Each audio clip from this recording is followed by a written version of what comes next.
तुम उसी तरह तोते के रूप में भटको। नहीं नहीं, मुझे आजाद करो वरना मैं तुम्हें छोड़ूंगा नहीं। अब तुम मेरा कुछ भी नहीं बिगाड़ सकते। अब तुम जाओ यहां से और अब से ऐसे ही घूमो। अब तुम्हें पता चलेगा कि दूसरों को दर्द देने में कैसा महसूस होता है। इसके बाद वह राक्षस वहां से उड़ जाता है। मरचू और उसकी पत्नी सीता दोनों खुश हो जाते हैं। मरचू पहले की तरह काम करने लगता है। वह और उसकी पत्नी दोनों खुशी खुशी जिंदगी गुजारने लगते हैं।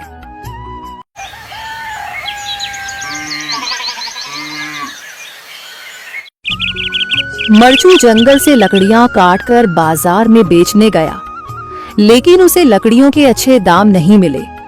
इस पर मरचू ने कहा, अरे भैया, इतने कम पैसे? इन पैसों में तो 2 वक्त का खाना भी नहीं मिलेगा। आप मुझे बहुत ही कम पैसे देते हैं। मैं इतनी मेहनत से लकड़ियां काट कर आता हूँ, लेकिन उनके पैसे मुझे बहुत कम मिलते हैं। भैया, तुम्हारी लकड़ियां होती ही इतनी कमजोर हैं कि मैं इससे ज्यादा पैसे नहीं दे सकता। तुम्हारी लकड़ियों के बस इतने ही पैसे बनते हैं। अरे भैया, कुछ ज्यादा कर दो ना। वो क्या है ना कि इन पैसों का तो कुछ भी नहीं आता। मैं अपनी जिंदगी कैसे गुजारूंगा? भैया, तुम जाकर अच्छी लकड़ियां लाओ, तभी इन लकड़ियों का अच्छा दाम मिल पाएगा, वरना इन लकड़ियों का तो यही दाम है। ये सुनकर मरचू बहुत ज्यादा परेशान हो गया और पैसे लेकर किराने की दुकान से सामान खरीदकर घर आ गया। घर पहुंचते ही मरचू की पत्नी सीता ने कहा, अरे जी, सामान ले आए आप? हाँ जी, सामान ले आया हूँ। सीता के चेहरे पर खुशी छा जाती है, लेकिन जब उसने सामान देखा, जी, इसमें तो बहुत थोड़ा सामान है। हाँ सीता, मुझे पता है कि यह सामान बहुत थोड़ा है, लेकिन मैं क्या करूं? मेरे पास जितने पैसे थे, मैं उतने का ही सामान लेकर आ गया हूँ। इस तरह हमारा गुजारा कैसे हो पाएगा जी? आपको तो पता ही है कि हम कितनी मुश्किलों से गुजारा करते हैं। हाँ हाँ, मुझे पता है, लेकिन मैं कर भी क्या सकता हूँ? मेरे पास इतने पैसे ही नहीं कि हम एक अच्छी जिंदगी गुजार सकें। इतनी मेहनत कर रहा हूँ, लेकिन फिर भी मेहनत का फल नहीं मिल रहा।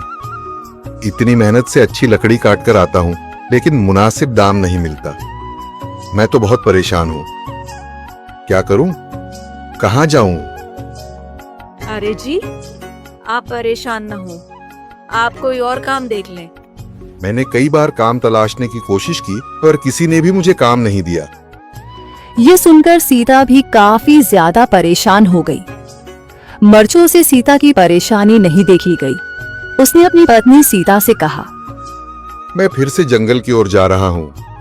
अरे जी, अभी मत जाइए ना, वैसे भी शाम हो रही है। आप कल चले जाइएगा, अभी मत जाइए। ठीक है, अगर तुम रोक रही हो तो मैं नहीं जाता। मैं कल चला जाऊंगा। इसके बाद मरचू गांव में घूमने के लिए चला गया। तभी उसे एक आदमी मिला और उसने कहा, कहाँ जा रहे हो भैया?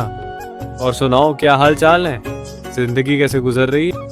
अरे भैया, तुम्हें तो पता है कि लकड़ियां काटकर कैसे गुजारा होता है। हाँ भैया, तुम सही कह रहे हो। और आसपास के जंगलों में अच्छी लकड़ियां भी नहीं है। इसके लिए तो जंगल के अंदर जाना पड़ेगा। पर जंगल के अंदर तो काफी सारे जंगली जानवर होंगे। मुझे बहुत डर लगता है भैया। मैं जंगल में कैसे जाऊंगा? हाँ भैया, जंगली जानवर तो होंगे, लेकिन अच्छी लकड़ियां तो वहीं से ही मिलेंगी। ये सुनकर मरचू बहुत ज्यादा परेशान हो गया, लेकिन वह आदमी बिल्कुल ठीक कह रहा था। जंगल के किनारे की सारी लकड़ियां कट चुकी थीं। अब सिर्फ जंगल के अंदर ही अच्छी लकड़ियां बची थीं। अगली सुबह मरचू